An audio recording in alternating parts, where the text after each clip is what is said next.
Letter 4 to Mrs. Saville, England, August 5th, 1700. So strange an accident has happened to us that I cannot forbear recording it, although it is very probable that you will see me before these papers can come into your possession. Last Monday, July 31st, we were nearly surrounded by ice, which closed in the ship on all sides, scarcely leaving her the sea room in which she floated. Our situation was somewhat dangerous, especially as we were encompassed round by a very thick fog. We accordingly lay to hoping that some change would take place in the atmosphere and weather. About 2 o'clock the mist cleared away, and we beheld stretched out in every direction vast and irregular plains of ice, which seemed to have no end. Some of my comrades groaned, and my own mind began to grow watchful with anxious thoughts, when a strange sight suddenly attracted our attention and diverted our solicitude from our own situations. We perceived a low carriage fixed on a sledge and drawn by dogs pass on towards the north at the distance of half a mile. A being which had the shape of a man, but apparently of gigantic stature, sat in the sledge and guided the dogs. We watched the rapid progress of the traveler with our telescopes until he was lost among the distant inequalities of the ice. This appearance excited our unqualified wonder. We were, as we believed, many hundred miles from any land, but this apparition seemed to denote that it was not in reality so distant as we had supposed. Shut in, however, by ice, it was impossible to follow his track, which we had observed with the greatest attention. About 2 hours after this occurrence, we heard the ground sea, and before night the ice broke and freed our ship. We, however, lay to until the morning, fearing to encounter in the dark those large loose masses which float about after breaking up of the ice. I profited of this time to rest for a few hours. In the morning, however, as soon as it was light, I went upon deck and found all the sailors busy on one side of the vessel, apparently talking to someone in the sea.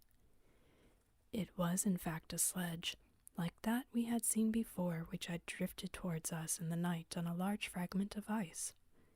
Only one dog remained alive, but there was a human being within it. From the sailors were persuaded to enter the vessel.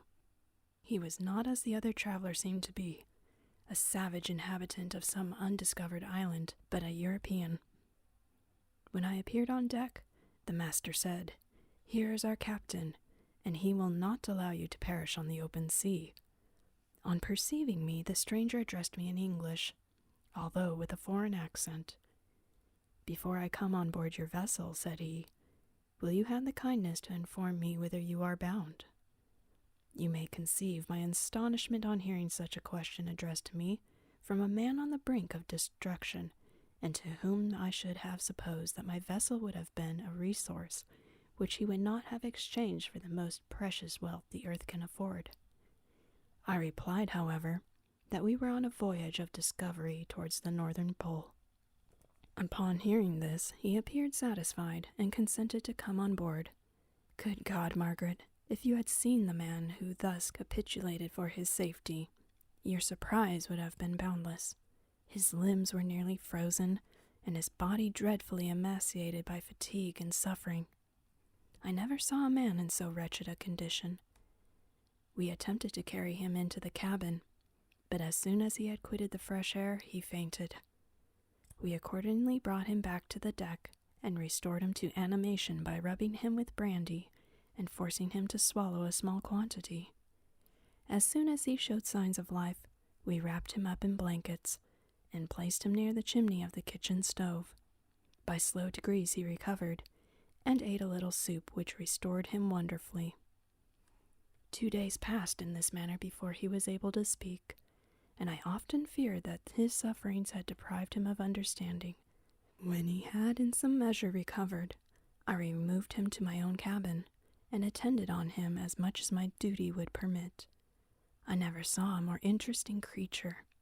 His eyes have generally an expression of wildness and even madness, but there are moments when, if anyone performs an act of kindness towards him, or does him any the most trifling service, his whole countenance is lighted up, as it were, with a beam of benevolence and sweetness that I never saw equaled. But he is generally melancholy and despairing, and sometimes he gnashes his teeth, as if impatient of the weight of woes that oppresses him.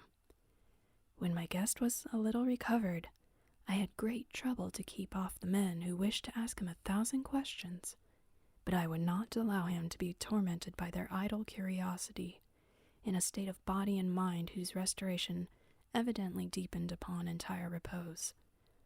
Once, however, the lieutenant asked why he had come so far upon the ice in so strange a vehicle.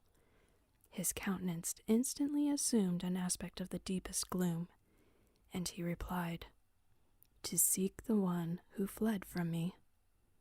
"And did the man whom you pursued travel in the same fashion?" "Yes." "Then I fancy I have seen him, for the day before we picked you up, we saw some dogs drawing a sledge with a man in it across the ice." This aroused the stranger's attention, and he asked a multitude of questions concerning the route which the demon, as he called him, had pursued. Soon after, when he was alone with me, he said, "I have doubtless excited your curiosity, as well as that of these good people, but you are too considerate to make inquiries." "Certainly it would indeed be very impertinent and inhuman in me to trouble you with any inquisitiveness of mine. And yet you rescued me from a strange and perilous situation. You have benevolently restored me to life." Soon after this he inquired if I thought that breaking up of the ice had destroyed the other sledge. I replied that I could not answer with any degree of certainty, for the ice had not broken until near midnight, and the traveler might have arrived at a place of safety before that time, but of this I could not judge. From this time a new spirit of life animated the decaying frame of the stranger.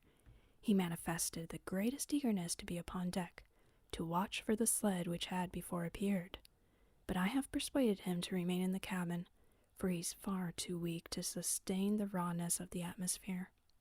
I have promised that someone should watch for him, and give him instant notice if any new object should appear in sight. Such is my journal of what relates to this strange occurrence up to the present day. The stranger has gradually improved in health, but is very silent and appears uneasy when anyone except myself enters the cabin. Yet his manners are so conciliating and gentle that the sailors are all interested in him, although they have had very little communication with him. For my own part, I begin to love him as a brother, and his constant and deep grief fills me with sympathy and compassion. He must have been a noble creature in his better days, being even now in wreck so attractive and amiable. I said in one of my letters, my dear Margaret, that I should find no friend on the wide ocean. Yet I have found a man who, before a spirit had been broken by misery, I should have been happy to have possessed as the brother of my heart. I shall continue my journal concerning the stranger at intervals, should I have fresh incidents to record.